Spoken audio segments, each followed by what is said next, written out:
Let's do a blind comparison of these two bottles that I've tried for the first time, and these were the first bottles I've ever tried from these distilleries. On the one hand, the one that actually is brand new to New Jersey that I just reviewed, 13th Colony Cask Strength Small Batch, 120.82 proof, really, really good. And this bottle, the Augusta Distillery Small Batch Cask Strength, 118.9 proof. Now, the 13th Colony is brand new to New Jersey.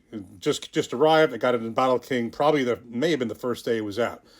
Augusta is not brand new to New Jersey. It's been around, but it was the first time I tried one of them. And this bottle happens to be new. So this one's not new, but new to New Jersey. This bottle is the distillery is not new to New Jersey, but this bottle is.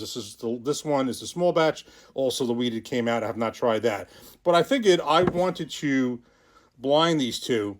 There's a bunch of similarities. Now, the mash bill on the Augusta is not 100% disclosed, although I do believe it's close to this. So proofs are very close. Again, 13th Colony, 120.82 proof. Augusta, 118.9 proof. Age on the 13th Colony is 5 to 6 years old. Believe the Augusta Distillery may be in the range of 7 years. They're both sourced. The 13th Colony it says clearly on here, is distilled in Indiana. I'm thinking it's MGP. And then it's aged and bottled in Georgia. And the Augusta is sourced from undisclosed Kentucky distilleries. So the mash bill on the 13th Colony is definitely, because I looked this up, 70 corn, 21 rye, 9 malted barley. And although the Augusta isn't disclosed, I have 100. It's fairly similar. Cost, the 13th Colony was, I believe it was in the 70s. This Augusta is in the 50, is 59. I got this both of these bottles I got at Bottle King in New Jersey, which is basically, as far as I know, the kind of the lowest prices that I see in any stores in New Jersey is Bottle King. Very good on price, good selection, really great price. So I think these may be higher in other places. Augusta Distillery, this is the lowest price bottle from Augusta. Everything else is north of here, and I don't really know much else about 13th Colony. It's the first one I've ever seen. Hope to see more, but I had to grab this when I saw it. Since this is both so similar, I love this Augusta when I had it, and then I just had this, and I'm like, wow, this could really compete. Why not put them in a blind, and let's see which I prefer. Here we go. Okay, we have these poured up, mixed up, have no idea which is which.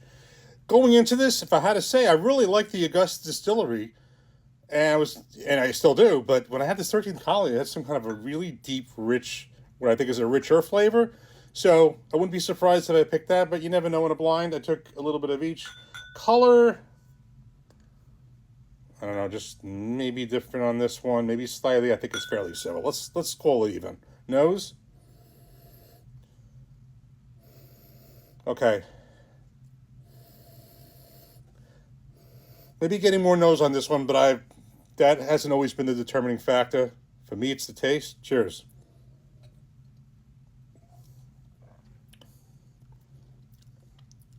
Cheers.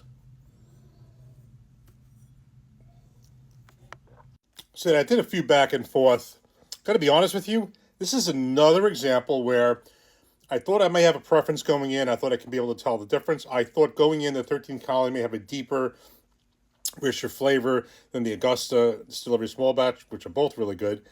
And yet now I'm finding they're very similar taste, and I assume the mash bills are similar. I don't know, the proofs are similar, both sourced, although from different locations. So I think I have an idea. Let me do this one more time. I did say the nose was better on this one.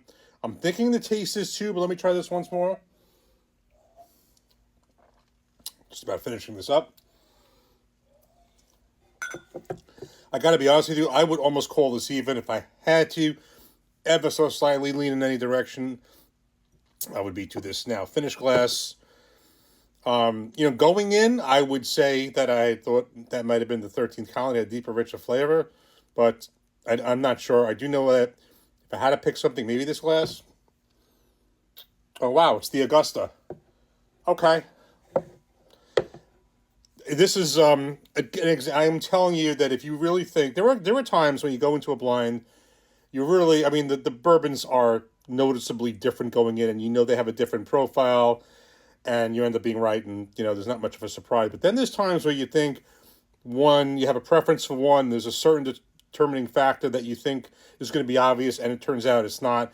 These were very similar. So I will say, for the purposes of this blind, the Augusta Distillery maybe took it a drop. I mean, this was as close as it could be, and in all the categories. And I believe, again, the mash bill's not disclosed from Augusta. I believe it's got to be pretty similar, if not the same. I would say you can't lose either way. It's my first go around on both of these from each distillery, and 13th Colony I definitely want to get more into in New Jersey, and certainly see some of the other offerings from Augusta. You can't lose either way. These are both winners. For this blind, the Augusta wins, and gosh, this is just the base entry, and it only goes up from there. And I know 13th Colony has some great stuff. So yeah, Augusta takes it, but these are both winners. Both bottles I got at Bottle King, both new bottles to me. Both bottles I want to explore other stuff from in their respective distilleries. Cheers.